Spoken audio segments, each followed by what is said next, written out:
Ayun.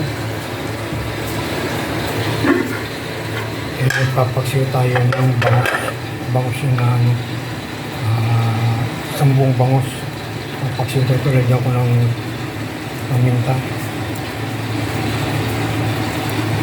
Pero yung mga sahog niya nandun na sa ilalim, pailalim ko na lahat yung mga sahog yun.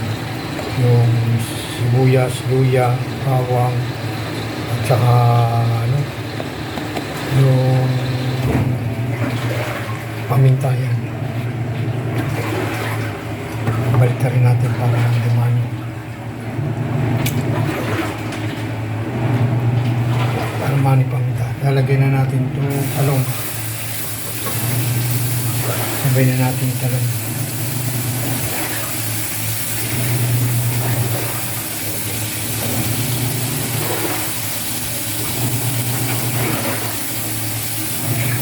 Yung talong ko, tinanggalan ko yan ng balat. Ayoko nang may balat kasi tigas.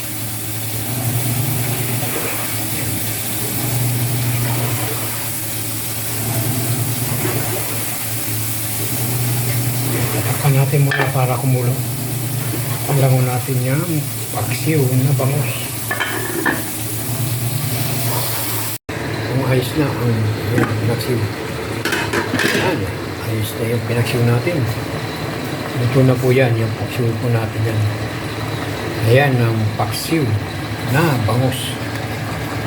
Kagabi ulo, ngayon naman yung katawan ng bangus yan. Perfect po, ang sarap. Yan, luto na po ang pinaksiw na bangus. Yan, paksiw ng bangus natin ngayong araw na ito. Ito, tignan natin ulit yung pinaksiw natin na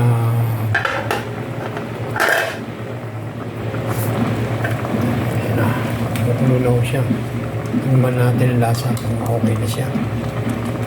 Ito kasi tinimpla ko na ito na bago nilagay. Timplado na po ito.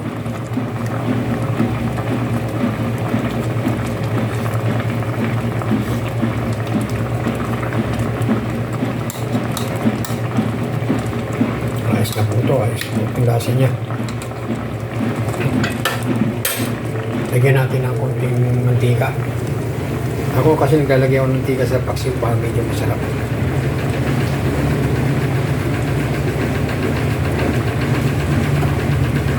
Isang kulo na lang po yan at panurin natin para mga 5 minutes pa po wait ko na kung patayin to na yung kalan para na maano na po natin makain na po natin. Nakuha po natin muna ulit.